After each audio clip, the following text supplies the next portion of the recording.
He thought silence was his only refuge. For years, Fernando had built an entire life around the absence of sound. Every movement was premeditated to make no noise, every breath an effort to go unnoticed. The outside world, with its cacophony of sounds and melodies, was a threat he kept at a distance with earplugs, an invisible barrier he didn't even take off to sleep. His job as a night doorman, a position he traded for his old passion, was the perfect excuse to hide. He was a guardian of shadows, watching the world from the darkness of his small cubicle, where the only sound allowed was that of his own heart, beating low and slow. But that morning, something changed. A sound. A single note found its way past his defenses, and in that moment, the silence he so fiercely protected was shattered forever. Silence, for Fernando, was not just the absence of sound. It was a shield. It was the only way he found not to hear the most painful echo of all, the memory of his son's laughter, the sound of piano keys that would never be played again. It was the only way to avoid reliving the scene of an accident that, in some way, he felt he could have prevented. He became a shadow, hunched over, prematurely aged by grief. His pain was so profound that it manifested in his posture, in his distant gaze, in his inability to connect. He was a soul in suspension, a ghost in his own life. The piano in the lobby for him was a tomb, a constant reminder of what he had lost and what he had become. He saw only the pain, but the new resident did not. She saw something different. If you've ever lost something that felt like a part of your soul, stay with this story. Because Fernando's pain was not in the out-of-tune melody. It was in the memory that the sound, however imperfect, brought back, and his greatest hope, his only way out, was about to come in the form of a teenager who had no idea of the weight that piano carried. The silence he built was his prison, but the sound that was breaking it could be the key to his freedom. He needed the courage to allow himself to feel again, to listen again, and he needed someone who could show him that life still had a melody to be played. To understand Fernando's silence, one must go back in time. He wasn't a doorman, he was an artist. His hands, now hunched and hardened, were tools of precision, capable of transforming a single out-of-tune piano into a perfect orchestra of sounds. His son, Leo, was the echo of his talent. From a young age, Leo revealed a perfect pitch and prodigious talent. Fernando's afternoons were not spent in a cubicle, but next to his son at the piano, guiding his small hands across the keys. That apartment, which he now avoids at all costs, was filled with a symphony of laughter and chords. Fernando's work wasn't just about fixing instruments, but about healing souls through music. His son was the greatest of them. Fernando's life had a purpose, a rhythm, but it all stopped in 1 second, with the sound of a siren, and after that, all that was left was the silence. Guilt was an out-of-tune piano inside his soul, and he didn't have the tools to fix it. Leo's death wasn't just a loss, it was an earthquake that destroyed the foundation of Fernando's life. He felt that music had betrayed him, that his passion, his art, had made him negligent. If he hadn't been so focused on a concert, maybe he would have paid more attention to Leo that day. That was the story he told himself. He abandoned music not out of lack of love, but out of an excess of pain. Every note, every melody was a reminder of what had been. The piano became a symbol of his failure, of his irreparable loss. That's why he hid, in a job where silence was the rule and communication an exception. He became invisible so he wouldn't have to face the visibility of his pain. The building, with its thick walls and formal atmosphere, was his refuge, a place where he could just be the doorman and not the broken father he felt he was. And then Isabella arrived. A new resident, a new soul in the building. She didn't know the story. She didn't know about the ghost of Leo that haunted the lobby. She saw the piano as a mystery, a challenge. Her hands, so small and hesitant, didn't have Leo's precision, but they had the same purity, the same desire. The sound she produced was out of tune, but it wasn't the echo of pain, it was the sound of hope. It was the sound of someone trying to create something beautiful from an object that had been left behind. Fernando watched from afar without getting closer, his heart racing. It was like seeing a child playing with an open wound. He wanted to stop the sound, stop the echo, but something held him back. He felt, for the first time in a long time, an impulse, a responsibility. Not as a father who lost, but as a guardian of an art he had abandoned. She wasn't listening to him, but he was listening to her, and she was healing him without having the slightest idea. What would you do if the only way forward was through everything you'd buried? That was the question that echoed in Fernando's mind as he watched Isabella. With every note she played, he felt the wall of silence he had built with such effort cracking. Slowly, the memories he tried so hard to suppress began to return, but they were no longer just painful. There was a new layer. Isabella's music wasn't his son's music, but it was the music of a child. And in it, he could see the innocence, the beauty, the possibility he had lost. He couldn't fix the past, but he could fix the piano. And maybe, just maybe, by fixing the piano, he could begin to fix himself. The out-of-tune sound was a call, an invitation to life. And for the first time in years, Fernando was thinking of answering.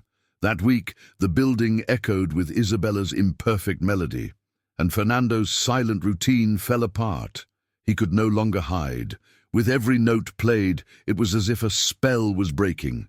He started to watch more, not just from the cubicle, but silently going out to the lobby area, from behind the columns, lurking like a shadow. He watched the way Isabella's small hands moved over the keys, the concentration on her face. She wasn't trying to be perfect. She was just feeling the music, discovering it note by note, and in her innocence, she did what no one else had done. She forced him to listen. One night, he heard her mumble to herself, frustrated with a note that didn't sound right. It was a flat E out of tune, a sound he knew intimately, an imperfection that he, in his days as a tuner, would have corrected in seconds. His hand, almost by reflex, moved as if to grab a tool. The impulse was uncontrollable. He was approaching the abyss that he himself had created. The sound of that out-of-tune note was a trigger. It wasn't just a technical imperfection. It was an echo of his own internal disharmony. The flat E was the first note Leo had learned to play, and the last. Fernando remembered perfectly the melody his son was practicing on the day of the accident, the same melody that Isabella was now trying to play, with the same difficulty. The universe, in a cruel and beautiful way, was forcing him to confront his deepest wound. He felt as if he was reliving everything again. The pain was physical, a tightness in his chest, but so was the curiosity. He wondered why Isabella was so determined to play that song. He needed to know, but he didn't have the courage to ask. Dialogue was not part of his life, so he used his own language. One night, after she had already left, he approached the piano. His fingers, hesitant and trembling, touched the flat E key. The sound was as expected, dirty, out of tune. The image of his son's face, smiling after getting the note right, invaded his mind. It was torture, but it was also a call. He had to do something. The decision came from a place of pure compassion, not for himself, but for Isabella. He couldn't fix the past, but he could fix the piano.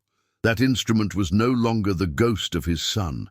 It was the battlefield where he could, for the first time, fight against grief. He went to his closet, opened the toolbox that had been untouched for years, and took out his tuning fork. The object, made of metal and dusty, was a symbol. It was his identity. With the tools in his hands, he felt, for a brief moment, like the man he was before the accident. The piano tuner, the father, the artist. The guilt didn't disappear, but it calmed down. The desire to help Isabella, to give her what she deserved, a pure sound, a perfect melody, was greater than his fear. He wasn't doing it for him. He was doing it for her, because the gift he abandoned was the gift she needed to continue, and the shared pain, the passion for music, was creating a silent connection between the two, stronger than any dialogue. Keep watching, because this moment, this choice, will change everything. Fernando's decision to pick up his tool again wasn't just about fixing a piano. It was about allowing himself to heal, about forgiving himself. It was the first note of a melody he thought he would never play again. Fernando's story wasn't about the sound of the piano, but about the sound of a broken father's heart, which was finally learning to beat again. He approached the piano in the middle of the night, a ghost fixing another, and what would happen next would be the symphony of a lifetime of healing. What he was going to do wasn't to fix the piano, but to fix himself, through a gesture of love and compassion he had forgotten he still had. That night, the darkness of the lobby was the stage for Fernando's final choice. He could have put the tools back, returned to his cubicle, and let the out-of-tune note continue. He could have kept his shield of silence, but the image of Isabella, with her innocent passion, stopped him. He made the decision to allow himself to feel again, to face his trauma. His fingers, once so confident, were hesitant as he opened the piano, exposing the complex mechanism of strings and hammers. It was like opening his own soul, revealing the wounds hidden for so long. He spent hours moving the strings, adjusting the hammers. The sound of the tuning fork was the only melody in that lobby. Each adjustment was a small step towards his own healing. With each string he tightened, it was as if he was fixing a part of himself, breaking the loneliness he had built. He wasn't just fixing the piano, he was rewriting his story one note at a time. By dawn, the out-of-tune melody was gone. The piano, once a ghost of the past, now shone with a perfect sound. The sunlight streaming through the windows seemed brighter than ever. Fernando, exhausted but with a new calm in his eyes, waited, and then he saw her. Isabella entered the lobby, her eyes going straight to the piano. She played the first note, and the perfect sound echoed. Her eyes filled with tears of joy and surprise. She looked around but saw no one. Fernando hid in the shadows, watching the girl's happiness. Her joy was what he needed. And then she began to play the melody that had challenged her, the melody that Leo used to play. And this time, the sound was perfect.